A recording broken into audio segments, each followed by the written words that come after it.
kwanza yawepo ili kibali iwe na mwongozo sahihi, kwa sababu sehemu ambapo hakuna maono watu wanaangamia. Hata angalia somo la Biblia waliokuwa na soma katika kikundi cha Doma Worship Center hiyo WhatsApp, kuna kitu ambacho kilitoa mwongozo, na ndiyo tukamfikia nani? Kristo Yesu. Bwana Yesu asifiwe. Petro alipofika kwa wakina mama akasema kwamba ishi nao kwa na Mungu mwenyewe katika shamba la Edeni pale alisema sio vizuri mme bila mke, akasema sio vizuri Adamu kuwa peke yake. Kuna kitu alichokuwa ameazimia na ilikuwa ni kikubwa zaidi. Kwa nini aseme kwamba sio vizuri, wakati anapoumba kila kitu alisema ni kizuri, lakini anapofika kwa Adamu anasema sio vizuri? Mpango wake na mkakati tayari alishaanza kufanya nini, hata kabla hajaumbwa, lakini ilikuwepo kabisa, ilikuwepo. Na sisi kama kanisa, ili tuwe mke wa Kristo Yesu, Paulo akasema kwamba ingekuwa katika hekima zote na kuelewa undani wake, ina kina zaidi ya hichi ambacho tunachoongea. Bwana Yesu asifiwe. Mimi katika ndoa yangu nasoma mambo mengi, tena inanisaidia sana kufanya hii kazi. Bwana Yesu asifiwe. Mpaka sasa hivi sasa sitegemei mwilini, kwa sababu hata na mimi sieleweki, kwa sababu namfukuzia Kristo. Kwa nini akasema sio vizuri? Paulo alijaribu kupambanua, lakini wakati ule alisema kwamba naongea kama mwanadamu, kwamba ni vyema kwa yule ambaye hajaoa asioe, lakini kwa sababu ya tamaa ya mwilini basi anashauri tuoe. Lakini alisema kwamba naongea kama mwanadamu, lakini Mungu anakuwa na kusudi.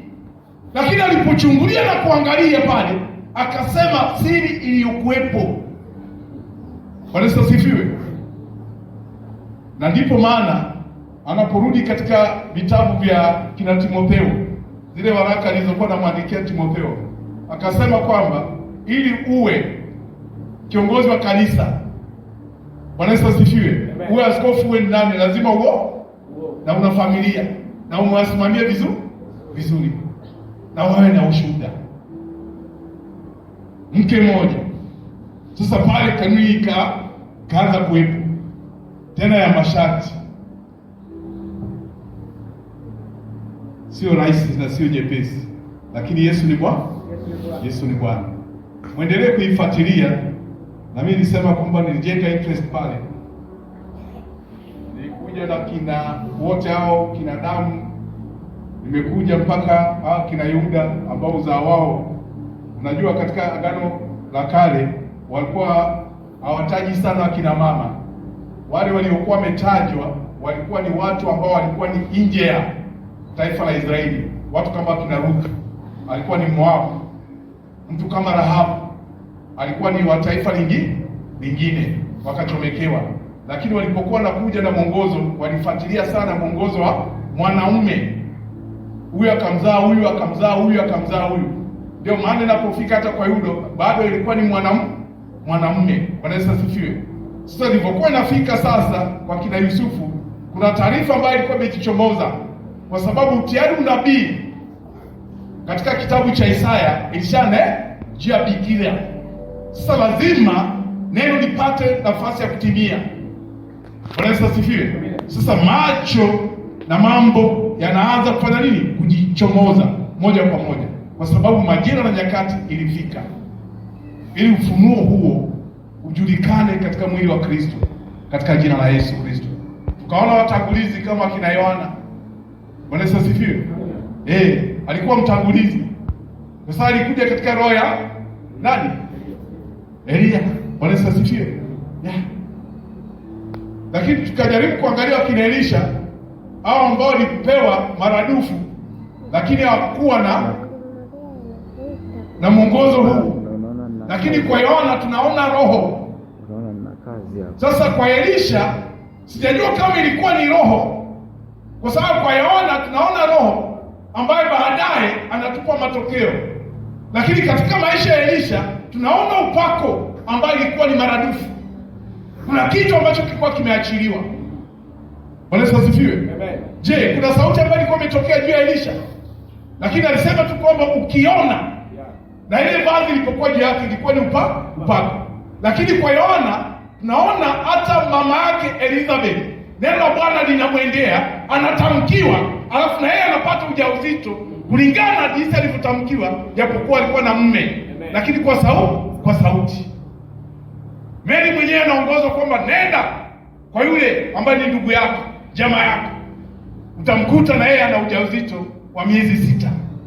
Kuna kitu kinahakikiwa, lakini kwenye tamko, kwa sababu malaika alitumwa kuleta ujumbe huo, ndiyo mbegu. Na sisi tunahabarishwa mbegu ambayo ni Roho Mtakatifu ambaye anatunenea. Sasa hivi ya kale yamepita, tazama sasa amekuwa mapya.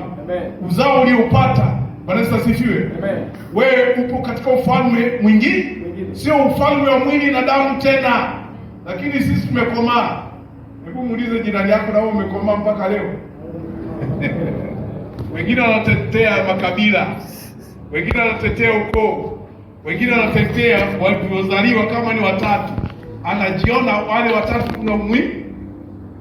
Mimi kwangu inafutika, imebaki tu sasa hivi ni bendera. Sasa niliona katika maisha ya Yesu, ndugu zake, mama yake wanakwenda kumtafuta, akasema mimi hao sio ndugu zangu, hao wanaosikia ndio ndugu zangu, ndio wazazi wangu hao. Wakina Petro akasema tumeacha vyote, akasema mtapata. Watapata wakina nani? Je, ni hao kwenye ukoo, kwenye mila? La hasha. Bwana Yesu asifiwe. Sasa nenda kwenye chakula cha Yesu, kufanya mapenzi yake. Tuingie katika kitabu cha Mambo ya Nyakati wa Pili, kuanzia 17. Naomba isome kwa utaratibu, kwa umakini, kwa sababu kuna vitu vingine ambavyo tutaelewa na itatusaidia katika mwili huu, na tunapokuwa kwenye maono ambaye tumepewa kwenye huduma, ambaye ni sehemu ya mwili wa Kristo duniani kote kote, ambaye lazima itimie na inatimia kwa vishindo. Bwana Yesu asifiwe. Tuwe na uhakika kwamba tupo sehemu sahihi, na tunakuwa na mafundisho pia ambayo inatujenga kwenye msingi ambaye ni Yesu Kristo. Bwana Yesu asifiwe. Hebu anza kusoma taratibu. Mambo ya Nyakati wa Pili sura ya 17 kuanzia mstari wa 1. Na Yehoshafati mwanawe akatawala mahali pake, akatia nguvu juu ya Israeli. Yehoshafati alikuwa ni mwana wa nani? Mfalme Asa. Sema Asa. Na maana kusoma Biblia itawasaidia, mtakuwa mnajua inapofika kwenye sehemu fulani inawabeba.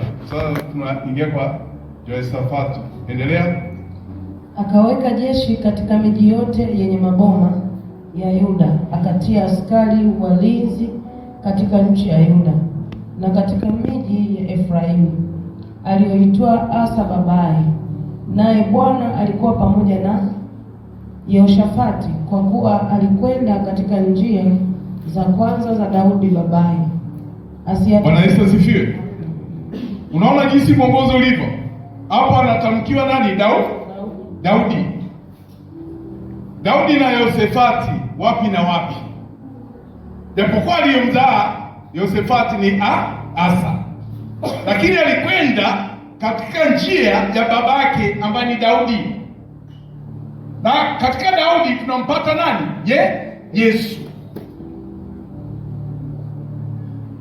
Yesu mwana wa Daudi. Alipataje mpaka kwenye umaarufu ambao uthibitike ni kwenye maisha ya Daudi? Je, Daudi ni nani? Kuna wengine hapa tunao kama Daudi. Bwana Yesu asifiwe. Lakini bado hujajijua, hujajitambua tu. Bwana Yesu asifiwe. Nilikuwa najaribu kuangalia jinsi Mungu alivyokuwa ananifunulia hii sifa ya Daudi. Bwana Yesu asifiwe. Akaliweka kwenye jina, lakini kuna ukubwa zaidi ya Daudi kwenye jina. Bwana Yesu asifiwe. Angalia jinsi alivyoishi katika ujasiri wa kukumbana na kila adui, akiwa na uwezo wa kumwamini Bwana wake ambaye ni Mungu mwenyewe, sio baba yake Yese. Alizaliwa na Yese, lakini hakuna siku ambayo Daudi alisema mimi mwana wa Yese. Hakuna hata kidogo. Tunaona tu yule alimzaa. Na sisi pia, wewe ni mgogo, lakini ukishazaliwa katika roho, Bwana Yesu asifiwe, wewe sio mgogo tena. Kwa nini utajitaje ugogo tena? Bwana Yesu asifiwe. Ina faida gani? Paulo mwenyewe anatuambia na anatujuza vizuri kwamba ingekuwa katika faida ya mwilini, yeye ni wa kabila la Benjamin, tena ni Mfarisayo, tena ametahiriwa, lakini vyote hivyo alijihesabia kwamba ni mavi ili ampate Kristo. Na sasa ndiye ilikuwa lengo lake, akasema sasa nafukuzia kile ambacho kina faida nzuri zaidi. Bwana Yesu asifiwe. Utakuta wenzetu sasa hivi hata kufa kwa ajili ya ukoo wako uko radhi, kufa kwa ajili ya baba yako mama yako uko radhi, lakini kufa kwa ushuhuda wa neno la Kristo unasema sio leo. Unasema sio leo. Kuna wengine kama nyumba yako inaungua, unaweza kafa kwa sababu ya nyumba, lakini kwa sababu ya neno hili uko mbali. Bwana Yesu asifiwe. Amen. Sasa hizi taarifa, ile fikra inatakana ibadilike. Hizi vitu ni vitu muhimu. Kwa sababu tulikuwa tunapewa taarifa katika kitabu cha Ibrania 11, si ndio? Wale ambao walikuwa ni mashujaa wa imani. Sijajua kama Ibrahimu alitafuta ukoo wake kwamba mimi ni mwana wa nani? Ibrahimu alikuwa amezaliwa na nani? Tera. Kwamba mimi ni mwana wa Tera. Bwana Yesu asifiwe. Kwa nini? Lakini sisi tunajivunia na unaona kwamba ni kitu ambacho kwenye akili na ufahamu wako imejilenga na utaki kuacha ili uambatane na uzima ambaye sasa hivi ndiyo ufalme ambao umetujenga. Tunapoingia katika ufalme wa Mungu, Bwana Yesu asifiwe, hakuna mdogo na hakuna mkubwa. Naomba niwaambie hivyo, hakuna mdogo, hakuna mkubwa, kwa sababu Yesu alipokuja na taarifa walikuwa wanamwambia kwamba Ibrahimu alikuwa kabla yako. Akasema kabla Ibrahimu nilikuwepo. Hatuna hesabu ya dakika na misimu, mambo yanabadilika. Amen. Unaanza kuwa na wazo ambalo limetamkwa kulingana na neno la uzima. Bwana Yesu asifiwe. Inabadilika. Kwa sababu akina Sara na Ibrahimu wanasema kwamba mwili wangu ushafika kwenye umri ambao siwezi kupata mtoto tena. Akasema, je, kuna jambo ambalo linaweza kumshinda? Mambo lazima yabadilike. Amen. Katika kila eneo unaangalia kwamba mimi sio msomi. Je, ninaweza nikawa tajiri? Je, ninaweza kawa rais? Neno la Bwana linasema ndio, inawezekana. Kwa sababu ni mbegu. Na hii mbegu ndiyo imeumba na ikafanya vinaonekana na visivyoonekana. Ni mbegu. Kile ambacho kilikuwa kiwezekani kinawezekana ukiwa katika Kristo Yesu. Haleluya. Kwa nini sasa uingie katika Kristo Yesu kama haiwezekani? Hatubatishi. Bwana Yesu asifiwe. Sasa hivi tunaongea katika mwili. Sasa ile kuijenga inakuwa ni tabu kidogo. Lakini kuna moja ambaye anayehama. kuna mmoja ambaye anatoka. Wewe jaribu kuangalia watu kama wakina Yefta, wakina Jabez, maneno machache tu, maneno machache tu na wameondoka, na hao